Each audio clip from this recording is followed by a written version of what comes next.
वही देखूं जिसे देखा न जाए, ये मंजर और कितनी बार देखूं।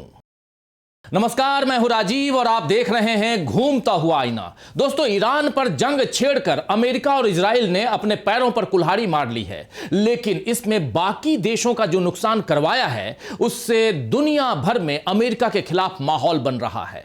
खाड़ी देशों और यूरोप के कई देशों को इसका नुकसान हुआ तो इसके लिए वो ईरान को नहीं बल्कि अमेरिका को दोषी बता रहे हैं। वहीं ईरान ने तो अमेरिका को बाकायदा चेतावनी दे दी है कि हम खून की आखिरी बूंद और बंदूक की आखिरी गोली तक लड़ेंगे। ईरान के विदेश मंत्री सैयद अब्बास अरागची ने पोस्ट किया कि ईरान और अरब भाई सदियों से प्यार, दोस्ती और आपसी सम्मान की भावना के साथ साथ रहते आए हैं। अमेरिकी हमलावरों ने हमारे अरब दोस्तों की जमीन से बच्चों और मासूमों को निशाना बनाया। जहां तक ईरान की जवाबी कार्रवाई की बात है तो यह निश्चित तौर पर अमेरिकी अड्डों पर होगी। तो इस तरह के कई बयान हर रोज ईरान की तरफ से आ रहे हैं दोस्तों, जबकि डोनाल्ड ट्रंप अब नए नए बयानों और हरकतों से दुनिया का ध्यान भटकाने में लगे हुए हैं और बता रहे हैं कि ईरान कितना खतरनाक देश है। लेकिन दुनिया भी देख रही है कि युद्ध की आग असल में कौन भड़का रहा है। सब इस बात को समझ रहे हैं कि ईरान पर इस समय हमला बोलने का असली मकसद एप्स्टीन फाइल्स के खुलासों से ध्यान भटकाना है, क्योंकि उनसे पता चल रहा है कि अपने आप को शांति का मसीहा बताने वाले लोग असल में कितने बड़े दरिंदे हैं। दरअसल आयतुल्लाह अली खामनेई ने तो पहले ही ट्रंप को पहचान लिया था और अमेरिका की नीयत का कई बार खुलासा उन्होंने किया था। इसीलिए ट्रंप ने सबसे पहले उनकी हत्या करवा दी और अब ईरान पर दबाव बना रहे हैं कि वो अपनी मर्जी से नया सुप्रीम लीडर नहीं चुन सकता है। लेकिन ईरान अमेरिका के दबाव में नहीं आ रहा है, ये सब देख रहे हैं। ऐसी अंतरराष्ट्रीय साजिशों और कूटनीति को बेहद करीब से देखने वाले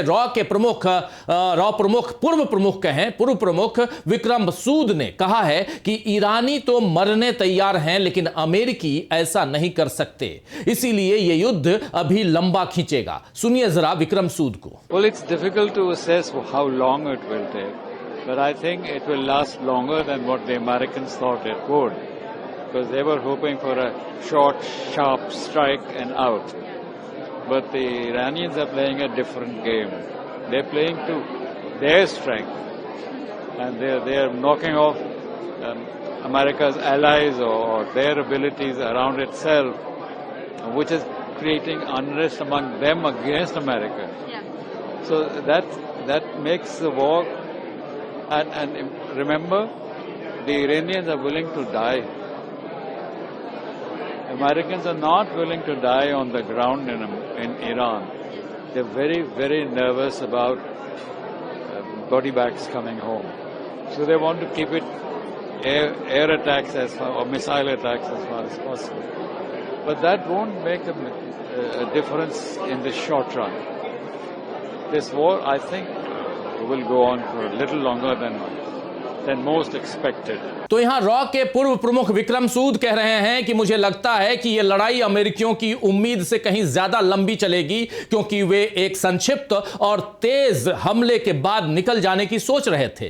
लेकिन ईरानी अलग ही खेल खेल रहे हैं। वे अमेरिका के सहयोगियों को निशाना बना रहे हैं, जिससे उनके बीच अमेरिका के खिलाफ अशांति फैल रही है। याद रखिए, ईरानी मरने को तैयार हैं लेकिन अमेरिकी नहीं। यह बयान दोस्तों किसी राजनेता का नहीं है, बल्कि CIA और मोसाद जैसी खुफिया संस्थाओं से परिचित विक्रम सूद का है। इसीलिए मोदी सरकार को भी इस बयान को सुनना चाहिए, क्योंकि ईरान और अमेरिका इजराइल के बीच जो जंग छिड़ी हुई है, वो इन दोनों देशों के बीच की जंग का नुकसान भारत भी उठा ही रहा है। 1 करोड़ के करीब भारतीय खाड़ी देशों में रहते हैं, जिनकी सुरक्षा एक बड़ी जिम्मेदारी है, और दूसरी तरफ देश में ऊर्जा संकट भी दिखाई दे ही रहा है। जिस तरह सरकार ने घरेलू गैस सिलेंडर के दाम एकदम से 60 रुपए बढ़ाए हैं, वो दिखा रहा है कि हम बड़ी मुसीबत की तरफ बढ़ रहे हैं। विपक्ष इस बारे में लगातार सरकार को आगाह कर रहा है। अभी कल से संसद सत्र का दूसरा चरण शुरू होगा, तब भी विपक्ष इस मुद्दे को उठाएगा ही। लेकिन मोदी कुछ लोगों को बचाने और खुद को लोगों से बचने के लिए देश को मुसीबत में डाल रहे हैं। तो आइए दोस्तों, आज आईने की नजर से पड़ताल करेंगे कि क्या ट्रंप से बड़ा धोखा खा गए नरेंद्र मोदी, और यह भी समझेंगे कि ईरान की तरह हिम्मत दिखाना आज भारत के लिए क्यों जरूरी है। भारत और ईरान के रिश्ते करीब 3000 साल पुराने हैं और इन 3000 सालों में कभी ऐसा नहीं हुआ जब इन दोनों देशों में कोई खटास दिखाई दी। चाहे सरकार कांग्रेस की रही हो या बीजेपी की या अन्य मोर्चों की, इन संबंधों को हमेशा निभाया गया। बल्कि 2003 में जब वाजपेयी सरकार थी तो गणतंत्र दिवस पर मुख्य अतिथि ईरान के राष्ट्रपति सैयद मोहम्मद खातमी थे। लेकिन नरेंद्र मोदी ने संबंध निभाने की इस परंपरा को नहीं निभाया। खुद को अटल बिहारी वाजपेयी के उत्तराधिकारी की तरह पेश करने वाले नरेंद्र मोदी उनकी तरह विचारधारा और कूटनीति को अलग अलग नहीं रख पाए। आज भी देश में कांग्रेस समेत तमाम विपक्षी दल ईरान के साथ खड़े हैं। सोनिया गांधी ने तो बाकायदा एक लेख लिखकर मोदी सरकार को नसीहत दी है। अयतुल्लाह अली खामनेई की हत्या पर मोदी सरकार की चुप्पी को लेकर सोनिया गांधी ने घेरा। इंडियन एक्सप्रेस में प्रकाशित एक लेख में सोनिया गांधी ने कहा कि किसी सत्तारूढ़ राष्ट्राध्यक्ष की इस तरह की हत्या अंतर्राष्ट्रीय संबंधों में गंभीर विघटन का संकेत है। उन्होंने इस पूरे मुद्दे पर संसद में चर्चा की मांग भी की। सोनिया गांधी ने आरोप लगाया कि भारत ने न तो इस हत्या की निंदा की और न ही ईरान की संप्रभुता के उल्लंघन पर स्पष्ट प्रतिक्रिया दी। उन्होंने कहा कि प्रधानमंत्री नरेंद्र मोदी ने शुरुआत में अमेरिका और इजरायल के हमलों का उल्लेख किए बिना केवल ईरान की यूएई पर जवाबी कार्रवाई की आलोचना की। उन्होंने ये भी कहा कि बाद में प्रधानमंत्री ने गहरी चिंता जताई और संवाद और कूटनीति की सामान्य बात कही, जबकि हमलों से पहले यही प्रक्रिया जारी थी। सोनिया गांधी ने अपने लेख में संयुक्त राष्ट्र के चार्टर के अनुच्छेद 2/4 का जिक्र किया। उनके मुताबिक बिना औपचारिक युद्ध घोषणा के और कूटनीतिक प्रक्रिया के दौरान किसी राष्ट्राध्यक्ष की हत्या करना उस भावना के विपरीत है जो किसी भी देश की क्षेत्रीय अखंडता या राजनीतिक स्वतंत्रता के खिलाफ बल प्रयोग पर रोक लगाती है। उन्होंने तर्क दिया कि ऐसे मामलों में दुनिया के सबसे बड़े लोकतंत्र की ओर से सिद्धांत आधारित आपत्ति दर्ज नहीं होती तो अंतरराष्ट्रीय मानकों का शरण सामान्य हो जाएगा। तो नरेंद्र मोदी को एक साथ अंतरराष्ट्रीय कूटनीति, देश की संप्रभुता का सम्मान और हजारों साल पुराने रिश्तों को निभाने की नसीहत मिल गई। लेकिन नरेंद्र मोदी पुराने रिश्तों को छोड़कर जी हुजूरी करने में लगे हैं। मोदी के मन में ट्रंप और नेतन्याहू ने न जाने कितना डर भर दिया है कि अयतुल्लाह खामनेई की मौत का अफसोस करने भी मोदी ईरानी दूतावास नहीं गए और न ही उन्होंने कोई बयान दिया। सरकार की तरफ से विक्रम मिस्री गए, लेकिन पूरे 6 दिन बाद गए। इधर रायसीना डायलॉग में अमेरिकी उप विदेश मंत्री क्रिस्टोफर लैंडो ने साफ तौर पर कहा है कि अमेरिका भारत को वो व्यापक लाभ नहीं देगा जो कभी उसने चीन को दिए थे। इसी वजह से चीन आज अमेरिका का मुख्य प्रतियोगी बन गया है। इसका मतलब है कि अमेरिका के सख्त टैरिफ भारत पर किसी न किसी तरह से बने रहेंगे ताकि भारत महाशक्ति न बन सके। एक अदना सा अमेरिकी मंत्री, वो भी उप विदेश मंत्री, हमारे ही घर में घुसकर हमें सुना गया और पूरी मोदी सरकार मुस्कुराती हुई सुनती रही। उसने जरा सा भी विरोध नहीं किया। शायद अतिथि देवो भवो की परंपरा को निभा रहे थे, लेकिन ईरानी नौसैनिक मेहमानों का ऐसा ही ख्याल भारत नहीं रख पाया। ये नौसैनिक भारत के साथ संयुक्त सैन्याभ्यास से लौट रहे थे जब भारत के समुद्री क्षेत्र में अमेरिकी पनडुब्बी ने उनके जहाज को मार गिराया। मोदी इस घटना पर अफसोस भी जाहिर नहीं कर सके। आपको बता दूं कि प्रधानमंत्री पद के पहले कार्यकाल में नरेंद्र मोदी ने हिंद महासागर को रणनीतिक लिहाज से सबसे खास बताते हुए सागर नाम से एक कार्यक्रम की शुरुआत की थी। सागर का मतलब security and growth for all in the region था। मोदी द्वारा 2015 में शुरू की गई इस समुद्री पहल का उद्देश्य हिंद महासागर क्षेत्र में शांति, स्थिरता और समृद्धि सुनिश्चित करना था। लेकिन अब उसी क्षेत्र में हमारे मेहमानों के जहाज को अमेरिका ने मार गिराया और मोदी बड़ी सुविधाजनक तरीके से उसे टाल रहे हैं। एक वीडियो देखिए जिसमें 2015 के मोदी के बयान को अब 2026 में एस जयशंकर कैसे खारिज कर रहे हैं। The Indian Ocean region is one of my foremost policy priorities. That is, please understand the reality of the Indian Ocean. So the idea that, somehow the Indian Ocean is limited to only the countries of the Indian Ocean, others aren't there. The Fifth Fleet is based in Bahrain. तो मोदी एक तरफ Indian ocean reason को अपनी सर्वोच्च प्राथमिकताओं में शामिल कर रहे हैं, वहीं एस जयशंकर ने कहा है कि ये वैसा क्षेत्र है जहां पर इस समुद्री क्षेत्र के देश के अलावा और भी बाकी के देश मौजूद हैं। मतलब हम इस हमले पर कुछ बोलने की हालत में नहीं हैं, भले ही अमेरिका ने हमारे इलाके में घुसकर हमारे मेहमानों को मारा हो। कांग्रेस ने इस वीडियो को शेयर करते हुए लिखा है कि दोनों में से कोई एक तो झूठ बोल रहा है। मोदी सरकार की कायराना चुप्पी का ही नतीजा है दोस्तों कि अब अमेरिका से न केवल ट्रंप बल्कि उनकी कैबिनेट के लोग भी भारत के बारे में उटपटांग बयान दिए जा रहे हैं। आप जानते हैं कि अमेरिका ने रूस से तेल खरीदने के नाम पर 25% का जुर्माना टैरिफ हमारे ऊपर लगाया था।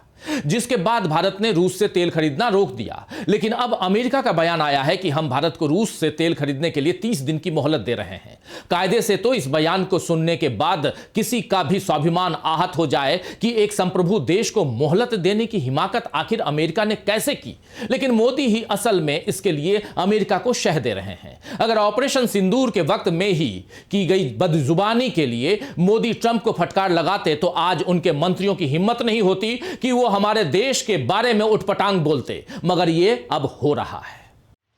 अमेरिकी वित्त मंत्री स्कॉट बेसेंट ने फॉक्स टीवी के एक शो में कहा कि भारतीयों ने बड़ी कुशलता से काम लिया है। हमने उनसे रूसी तेल खरीदना बंद करने को कहा और उन्होंने ऐसा किया।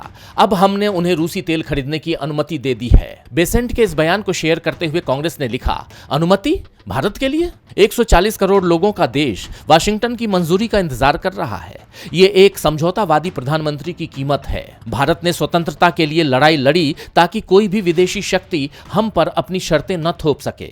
फिर भी आज एक कमजोर प्रधानमंत्री के नेतृत्व में अमेरिका खुलेआम भारत को अनुमति देने की बात कर रहा है।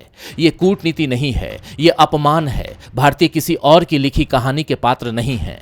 प्रधानमंत्री मोदी, इस बयान पर आपकी चुप्पी बेहद चुभती है। भारत की जनता स्पष्टीकरण की हकदार है। तो कांग्रेस ने मुख्य विपक्षी दल होने के नाते जनता की तरफ से सरकार से जवाब मांगा है। हालांकि यह तय है कि मोदी सरकार इसका जवाब नहीं देगी। कल से संसद सत्र जब शुरू होगा तब भी कांग्रेस समेत तमाम विपक्षी नेता ईरान का साथ न देने का मुद्दा उठाएंगे। मोदी से पूछा जाएगा कि उनके इजराइल दौरे के बाद ठीक बात कहें तो यह हमला हुआ है, तो क्या नेतन्याहू ने जानबूझकर मोदी को अंधेरे में रखा या फिर उनकी सो कॉल्ड दोस्ती की परवाह नहीं की? ईरान ने जो पलटवार करते हुए खाड़ी देशों में बने अड्डों और अमेरिकी दूतावासों को निशाने पर लिया, उसमें भी भारतीयों की जान पर खतरा बना। इधर हॉर्मुज स्ट्रेट बंद होने से भी भारत को बड़े नुकसान की आशंका है। मगर मोदी इन सब की परवाह छोड़कर चुनावी प्रचार और बिहार में बीजेपी का सीएम बनवाने में लगे हुए हैं। इधर ईरान जो इस समय युद्धग्रस्त है, जिसने 150 बच्चियों समेत कई मासूम नागरिकों को अमेरिकी हमले में खोया है, वो अब कह रहा है कि खाड़ी देशों पर हमला नहीं करेगा। राष्ट्रपति मसूद पेजिशकियान ने ईरान के सरकारी टेलीविजन पर एक वीडियो संदेश में कहा है कि मुझे लगता है कि उन पड़ोसी देशों से माफी मांगना जरूरी है जिन पर हमला हुआ है। पड़ोसी देशों पर हमला करने का हमारा कोई इरादा नहीं है। राष्ट्रपति पेजिशकियान ने शांति और सुकून कायम करने के लिए क्षेत्र में सहयोग करने की अपील की। उन्होंने कहा कि सेना को ईरानी नेतृत्व का एक फैसला जारी किया गया है।